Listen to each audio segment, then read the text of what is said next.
So we're going right back to energy, and with me is Steve Goreham. He's the executive director of the Climate Science Coalition of America and the author of 4 books on energy, climate change, sustainable development, and public policy, with over 100,000 copies in print. His latest book is Green Breakdown, The Coming Renewable Energy Failure.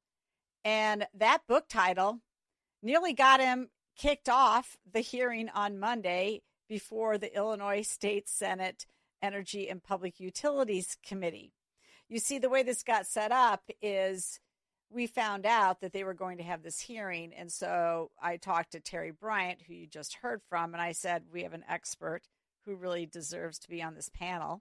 If you're going to talk about energy, he's a U of I grad, he's an Illinois resident, and he's an expert. And apparently they checked out Steve, saw the title of his book, The Coming Renewable Energy Failure, and they didn't want to hear from him. They were like, no, he can't be on the panel. But you know what? They acquiesced, and in the end, he was on the panel, and he was the very last speaker after a 3-hour hearing. But he was the most informative. He really, you heard that clip before, Steve, just so you know, I played him your Tesla clip, which I thought was so informative. You basically said what everybody was thinking. CEJA is just a jobs program because even Tesla that builds solar and batteries isn't using solar and batteries at their plant in Memphis. It was so perfect. What was your impression, Steve? I mean, I don't think that you've testified before any Illinois committee before. What was your impression of the whole thing? And I know this was remote. It wasn't in person, but still. Hi, Jeannie. Great to join you. Yeah, not for a long time. I think I did something about 10 years ago, but it was an interesting meeting. It was interesting to learn what was going on. There were quite a few senators there, and there were solar groups, and there were electric power companies, environmental groups, and industry and labor, many of them talking about things. And so I sat for a long time, and I think you were listening as well. And then I threw a few in there as kind of the minority guy, but it was an interesting thing. But the main thing was to first complain about the one big beautiful bill that was passed by Congress, where Mr. Trump and the Congress have cut all the investment tax credits and production tax credits for wind and solar, that sort of thing, and then also talks about how electricity rates were going up in Illinois. They're actually still pretty low. But we had a number of companies talking about solar and how solar and batteries were this and solar and batteries were that. And so one of the first things I mentioned when I got on was, I said to them, you all know that according to the U.S. Department of Energy, and these are accurate numbers, that commercial solar is less than 1% of the electricity in Illinois. You do understand that, right? They didn't want to believe you, though. They did not want to believe you. No, they didn't. And it's a little bit higher than that because people have rooftop solar, but it's still very small. The commercial solar is 54% nuclear, about 18% natural gas, coal about 15%, wind 13%, and solar isn't even on the chart. And the other thing I talked about with them, and I said, well, you have these green initiatives that the state wants to happen by 2040 and 2050, but they're just not going to have any effect globally. They are so small. I pointed out that we have operating 6,500 coal-fired power plants around the world and another 1,000 in planning or under construction. Coal provides 35% of the world electricity. So what they do in Illinois is not going to have any effect globally. And then even in the United States, we have this artificial intelligence revolution going on where people are building data centers, all the big guys, Meta and Google and Microsoft and others. And what they're doing is they're putting in all these gas-fired power plants. They're not putting in wind and solar because it takes too long, and you got to build transmission out to remote areas. And I gave the example of Texas. Texas now is planning more than 100 gas-fired power plants. It's 108 new plants and 17 plant expansions to try and serve these data centers And when they get done in 4 or 5 years, they're going to produce 3 times the power of all the wind systems in Texas that have been built over the last 20 years.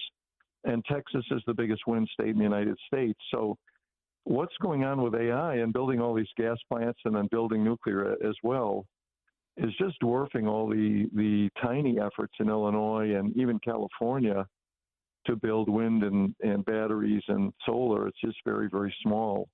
But that is the new reality, despite all the testimony. Well, I thought it was interesting that you had ComEd and Ameren there. They, of course, are regulated utilities, and so they kind of keep an even keel when they're in these hearings. And they say stuff, and you can pick up on their nuances, but if you're not really paying attention and you don't understand the issue, it'll pass you by because they won't speak to the problem directly.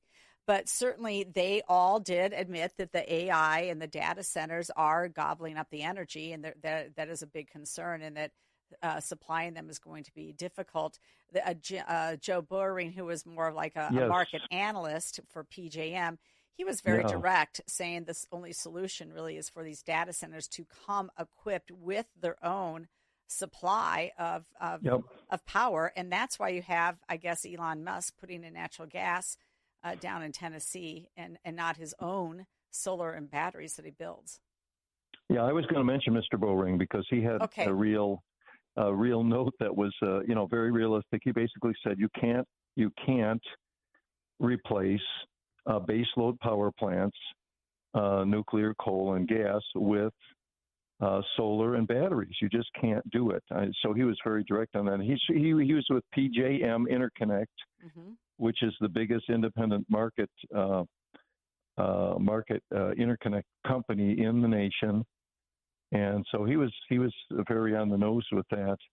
But you're right. What happened in Tesla built their, I think it was Colossus XAI system near Memphis, and they did it in 6 months. Really remarkable. Over 200,000 graphics processors connected to the network.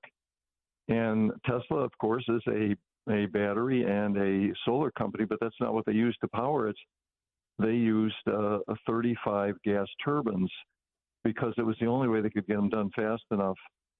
And so that's what's happening around the country. We have people building these gas systems to power all these different things, rather than, and the renewables people are just really complaining about this in Illinois and California and other places. Yeah. So I actually am thankful that they had the hearing. I think it's sort of backfired with them, especially your comments, Boehring's comments. Certainly Mark Denzler of the Illinois manufacturers, he was very negative about the direction that they're taking with power. His people are seeing thousands of dollars of price increases. And the environmentalists, the people that put in solar, they literally said, if you listened carefully, they said, we cannot, our business does not operate without tax credits. Okay. Well, yeah. I mean, that's right. Then you don't really have a business plan. No, you don't. No. So, another thing that you brought up is recently that the EPA released a proposal to rescind the Obama-era endangerment finding and regulations. And so this is going to essentially rid us of the electrical vehicle mandates that car manufacturers are under. Can you explain that a little bit more? And then I want to go through some numbers. Yeah, so the EPA Administrator Lee Zeldin announced he would be proposing to repeal the 2009 endangerment finding, which was an EPA finding on greenhouse gases, when the EPA said that carbon dioxide and other greenhouse gases were endangering citizens in the United States. And so he's going to have a big rulemaking on that. And there was just a paper produced for Chris Wright at the head of the Department of Energy by 5 renowned scientists that basically said that the fears about man-made warming were wrong. So the EPA is going to use that.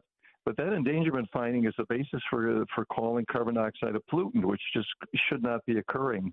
And the basis for many, many laws, you talked about transportation, but power plants and everything else. Matter of fact, Zeldin says, I'll quote him, he says, where is that? There are people who, in the name of climate change, are willing to bankrupt the country.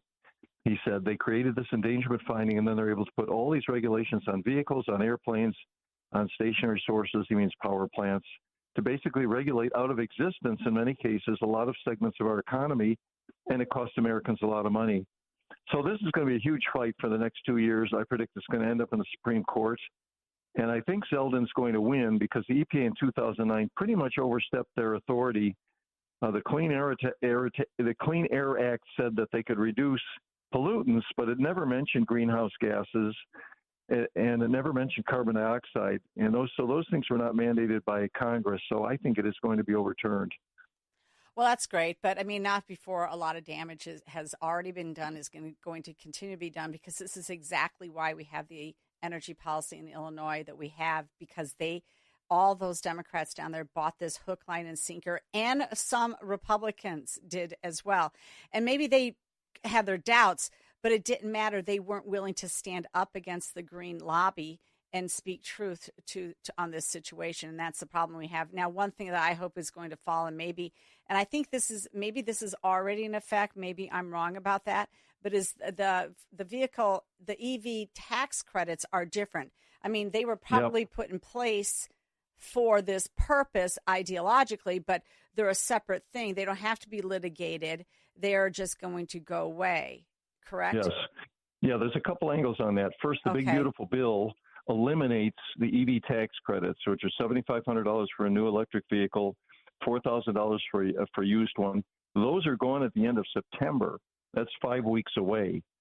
And so that's going to impact the market. And actually, a lot of people are trying to get EVs right now to get the credit before it goes away. But there's also another side to this, and that are the waivers that the EPA has granted to states like California and other states that allow them to do their own pollution rules. According to the 1970 Clean Air Act, the EPA and the federal government were responsible for pollution and regulations, and the states were not.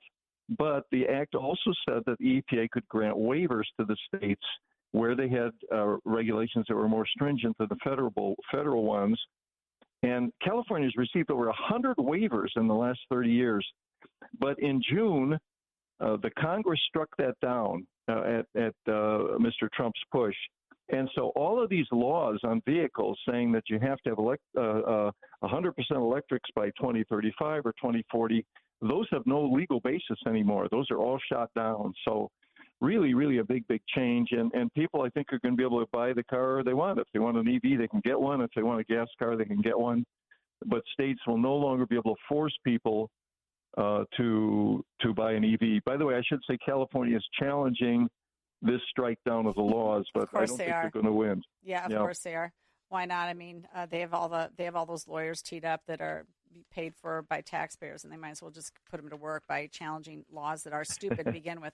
But on that thing, and I want to bring 2 points up. One, Rivian's already complaining about this because they would sell these credits for being carbon free to other auto manufacturers so that I could buy a F-150.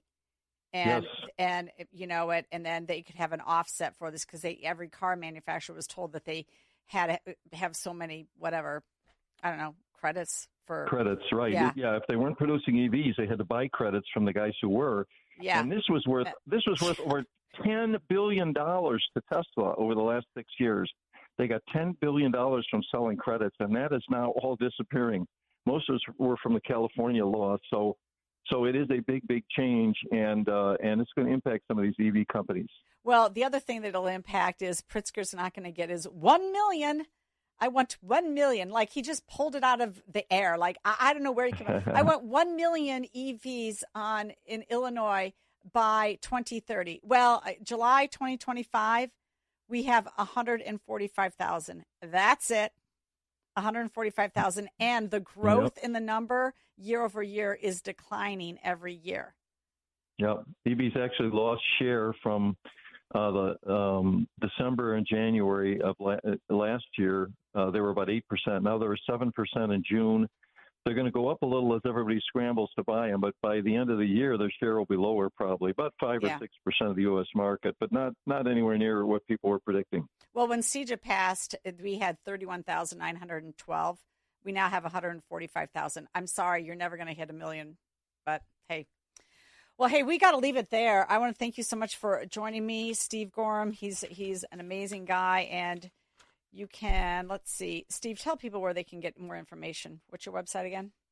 Yeah, they ought to go to it's Steve Goreham, GOREHAM.com. I'll send them signed copies of my books if they buy one. Green Breakdown is a color paperback, and it's got 150 colored sidebars as well as the science and economics. Here's one of those. A Swedish scientist advocates eating humans to combat climate change. This is not made up. This is a real story. He would give these presentations, and then he'd ask people at the end if they were willing to try human flesh. So it's got a lot of funny things in it as well as the real story. Well, and I highly recommend that my listeners buy that book and give it to your science teacher in high school. All right. Thanks so much, Steve, for joining me on The Real Story. Thank you, Jeannie. Great. We'll be right back.